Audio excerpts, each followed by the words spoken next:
Olá, vamos estudar razão? Ok? Olha lá, razão é um conteúdo que sempre cai nos vestibulares, sempre cai em concurso público, né? E ele é bastante batido. E o que seria razão? Então vamos ver o que é a razão.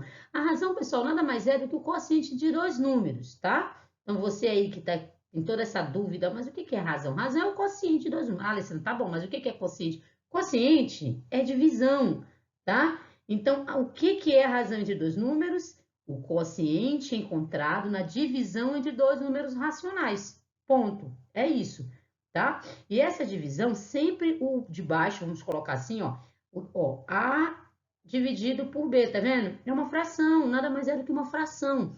E esse carinha aqui de baixo, ó, que a gente vai chamar de consequente, olha, já tem nome. Esse aqui é o antecedente. E esse aqui é o consequente. Então, esse consequente não pode ser zero. Essa é a exigência. Ah, mas por quê, hein? Porque não existe uma divisão por zero. Simplesmente por isso, tá bom? Então, a razão nada mais é do que o quociente entre dois números racionais, tá? Ele pode vir de forma decimal, ele pode vir de forma fracionária, de forma de porcentagem, tá bom? Então, pegou agora? Razão, quociente entre dois números racionais. Então, vamos a um exemplo, ó. Se eu tivesse, por exemplo, 25%, eu vou falar aqui como, mas você falou razão, 25% também é uma comparação. Olha lá, se eu quiser transformar, eu vou ter 25 centésimos. Se eu simplificar essa fração, eu vou ter 1 quarto. Alessandra, eu tenho dificuldade em simplificação. Calma, é simples. Eu estou dividindo a parte de cima por 25, né? E a parte de baixo por 25. Pronto, cheguei na razão. Porque os problemas, eles vêm assim, ó.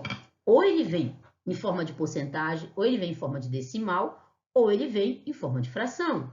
Então, então representa aí em forma de decimal, por favor. Tá bom, ó, 0,25 centésimos.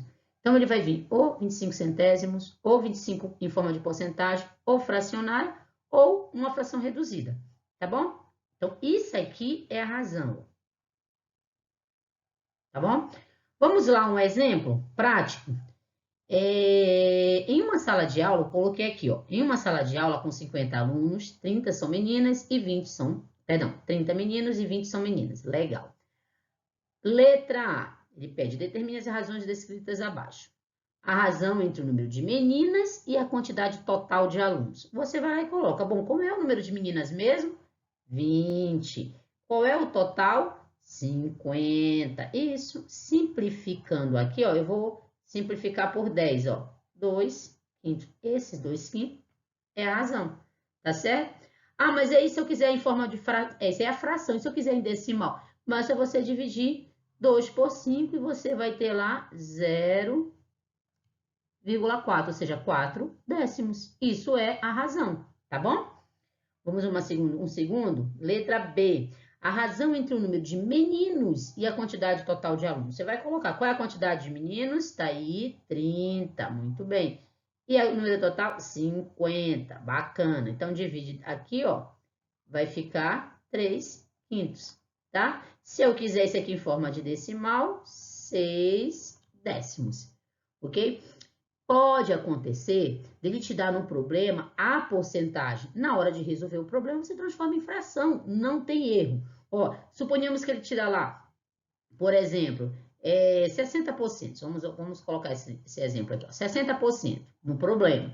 Aí você, nossa, mas eu não consigo trabalhar dessa maneira, eu não vou conseguir resolver esse problema. Pega esse 60% e faz isso, ó. O que é 60%?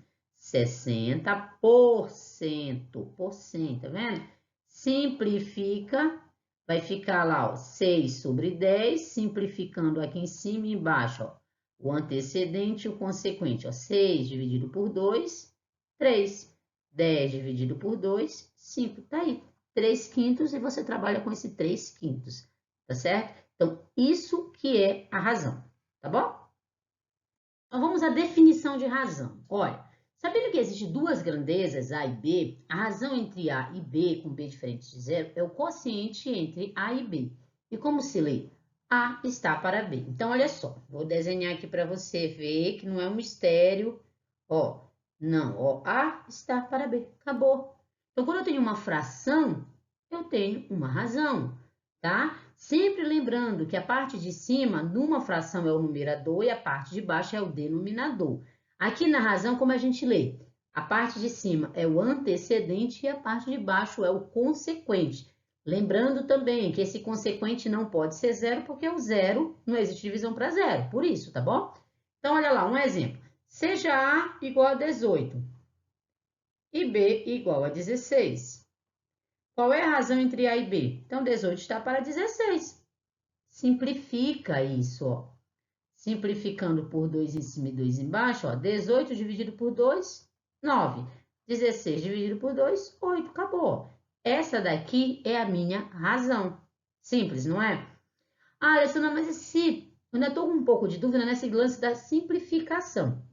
É só você dividir tanto a parte de cima quanto a parte de baixo pelo mesmo número, tá? Então, eu tenho lá um exemplo, outro exemplo. Eu tenho lá, ó, 30 dividido por, vamos colocar aqui, 25. Tá vendo? Você vai olhar, bom, o 30 dá por 12, mas o 25 não dá. Então, eu não posso fazer essa simplificação. Com 3, aí eu vou pensar no 3. 30 divide 3, mas 25 não divide. Então, eu não posso fazer. Qual é o número que eu divido tanto a parte do antecedente quanto a parte do consequente? Ou seja, tanto a parte de cima quanto a parte de baixo. Você vai lá e vai pensar no 5, porque ambos são múltiplos de 5. Então, ó, 30 dividido por 5, 6. 25 dividido por 5, 5. Tá? Então, se você tem dúvida nesse lance de simplificação, é só você simplificar tanto em cima quanto embaixo pelo mesmo número. E vai pensando nos primos. Pensa primeiro no 2, depois no 3, depois no 5, depois no 7. Vai pensando primeiro nesses números. Ah, Alessandra, mas sabe qual é a minha maior dificuldade? É o 3. Porque quando eu penso no 2, o 2 basta ser par. O 5 basta terminar em 0 ou 5. Mas e o 3? Tá bom, pensa assim agora, ó. Suponhamos que eu tenho lá 135. Você pega esses números e soma 1 mais 3 mais 5. Se o resultado dessa soma, ó, 1 mais 3 mais 5 dá 9, der um número que dá para dividir por 3, esse número também dá, tá? Essa é uma dúvida bem comum entre meus alunos, por isso que eu coloquei isso aqui, tá bom? Então, soma os números, se o resultado der um número múltiplo de 3, é porque esse número ele também é divisível por 3, beleza? Vamos ver um outro exemplo. Ó. A idade de Pedro é 30 anos e a idade de Josefa, 45. Qual é a razão entre as idades de Pedro e Josefa? Então, a idade de Pedro e Josefa. Então, ó, Pedro está para Josefa, certo? Então, com a idade de Pedro, 30 anos. E a da Josefa, 45 anos. Vou simplificar. Lembra do que eu ensinei agora há pouco? 2 dá? Não. Por quê? Porque 45, né? Ele é ímpar. 3 dá? Dá, porque tanto 45 como 30, eles são divisíveis por 3. 45, 4 mais 5, 9. 9 divide 3, beleza? Então, olha lá, dividindo esses caras aqui por 3, ó, vai ficar lá, 30 por 3 vai dar 10 e 45 dividido por 3 vai dar 15. Ainda dá para simplificar, só que agora não dá mais por 2 e nem por 3. Porque mesmo o 10 divide 2 e o 15 não. O 10 não divide 3, mas o 15 divide. Ambos têm que dividir em cima e embaixo, correto? Então, quem que vai dividir os dois ao mesmo tempo? 5. Então, vou simplificar por 5. Ó. 10 dividido por 5, 2. 15 dividido por 5, 3. Então, tá aqui a razão entre as idades. Legal? Vamos ao próximo. Uma caixa de chocolate possui 250 gramas de peso líquido de 300 e 300 gramas de peso bruto. Qual é a razão do peso líquido para o peso bruto? Vamos lá. Olha, que é o peso líquido para o peso bruto. Vou chamar de LB aqui, tá? Só para poder fazer a explicação. Ó, 250 gramas em cima e 300 gramas embaixo. Bom, agora é só simplificar, ó. Vou dividir ambos por 10 para facilitar meu trabalho. Fica 25 com 30. Simplificando isso aqui, ó. Nós fizemos essa simplificação agora há pouco, né? Dá por 5, em cima 5, e 30 por 5 vai dar 6. Então, qual é o resultado? 5 sexto, a minha razão. Beleza? Vamos ao próximo.